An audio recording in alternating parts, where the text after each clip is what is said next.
Hello there. In this video, I'll be taking you through an overview of Brother's PE Design 11 layout and editing application.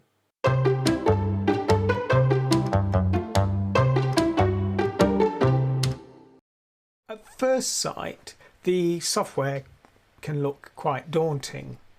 The aim of this tutorial is for you to have a good understanding of what each section is for and to feel confident navigating around.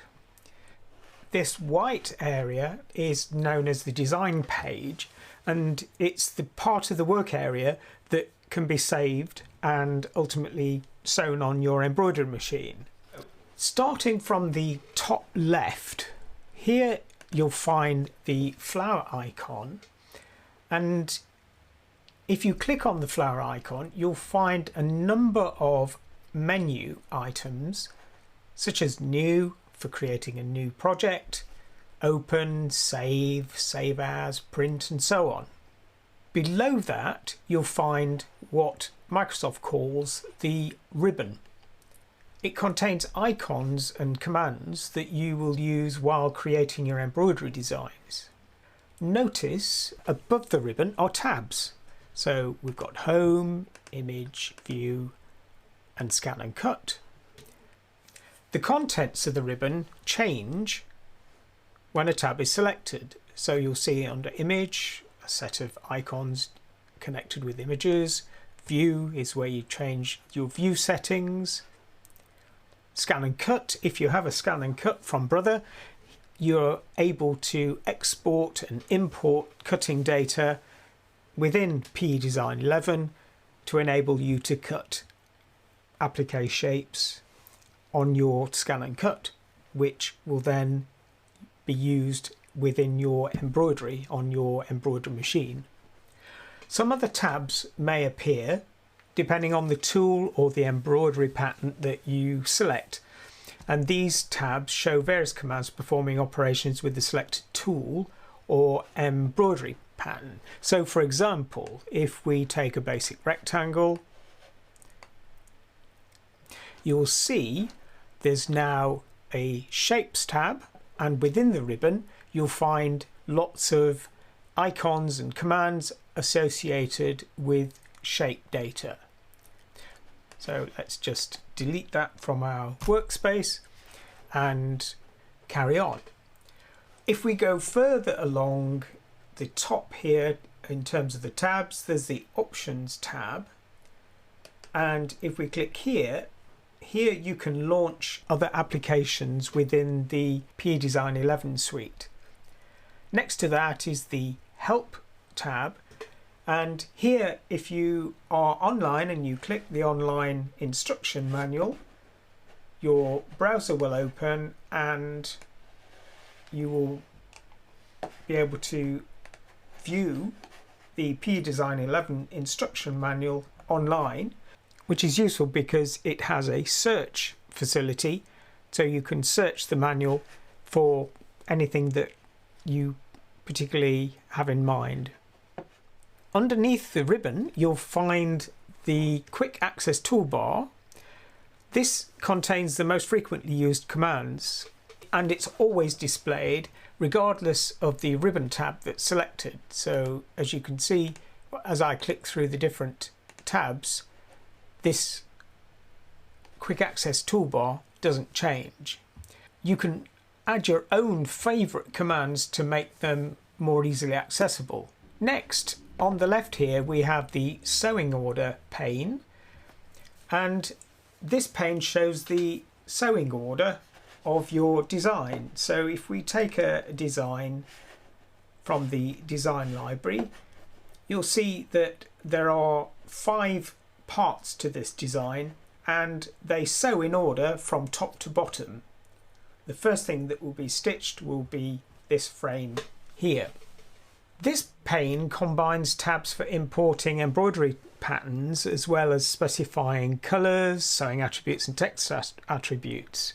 So if we have a look at the colour, at the moment there is nothing to show, so if we put something on the design page we can actually use this thread chart, virtual thread chart, to change the colour. So if I select the yellow daisy or flower, I can change that if I want to a different colour. And we're using a thread chart, so each of these colours represents a thread number from a given manufacturer. So in this case, this is Brother Embroidery threads, and Brother produces a standard embroidery thread palette and a country thread palette, which is more vintage in feel. They're represented there. There are lots of other manufacturer ones: Madeira Rayon, Madeira Poly, Robison Anton, Isocord, which is one that I use quite often. And you can use any of these colours and it will give you the actual thread number. So on the end of your mini cone will be the number of that thread. And you can also create your own user thread chart. So if you happen to have a mixture of threads from different manufacturers, you can actually build that into a thread chart so that when you select a colour, you are using a colour that you have for that particular thread. That can be quite a useful thing to do. Under sewing attributes, you'll see that we have line sew and region sew. Here it allows you to change some basic settings such as undersewing, the zigzag width for, in this case, for the line, which is a satin stitch or a zigzag stitch, and the density of that stitching, and the region, i.e. the fill. Again, you can specify whether there's undersewing or no undersewing. This is the beginner mode, so there are fewer attributes, sewing attributes, that are displayed. If you go down to this icon and click on expert mode, a whole range of additional sewing attributes are available to you, which once you become more familiar with the program, gain a greater understanding of what these elements do, allow you much greater control of the embroidery design that you are creating. Let's just remove the shape. The next tab along is for text attributes. So if we go up to the text tool and type something in, here's our text. If we select it, and we can change this to whatever we like. And if we need to add special characters, we can do that as well, and that will depend on the font that we've chosen. So we can hide that list. We can adjust various aspects of the lettering of the text, so the kerning, the vertical offset, we can adjust the angle. So if we just change that, you can see the angle of the individual letters changes. So put that back.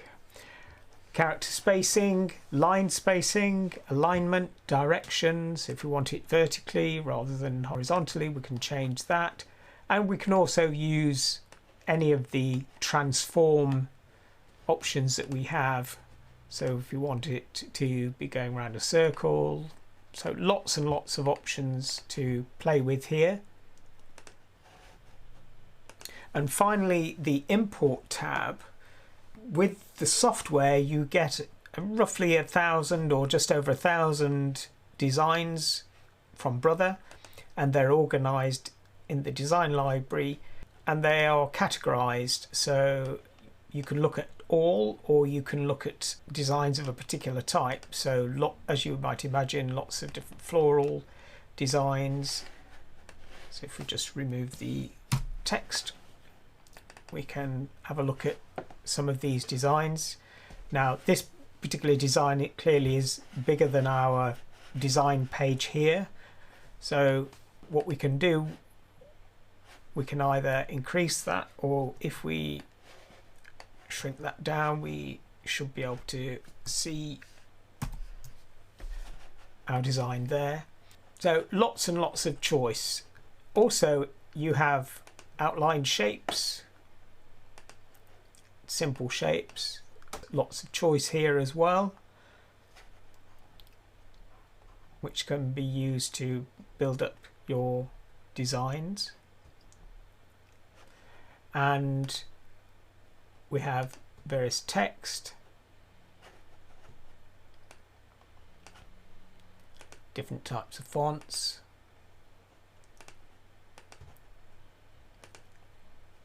decorative patterns, so doodads if you like, for monograms in particular, but could be used for all sorts of things, borders and banners,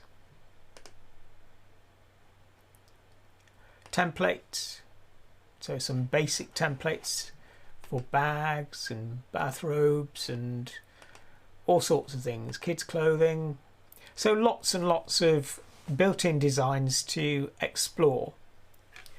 And also, if you've bought patterns from places online, you'll be able to import those into the software. So in that case, you would look for folder, and you can then use this little icon to navigate to your pen drive and import those into the software.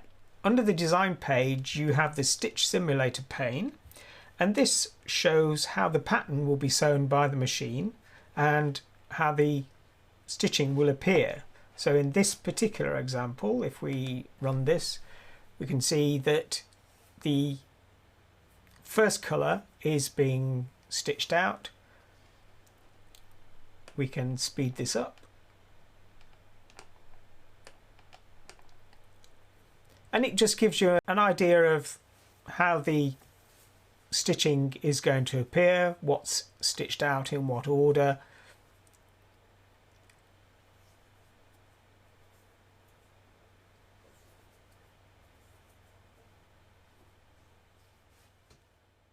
So let's stop that just here. Thank you for watching this overview of PE Design 11 software. If you enjoyed watching this video and you found it useful to you, please consider giving it a like.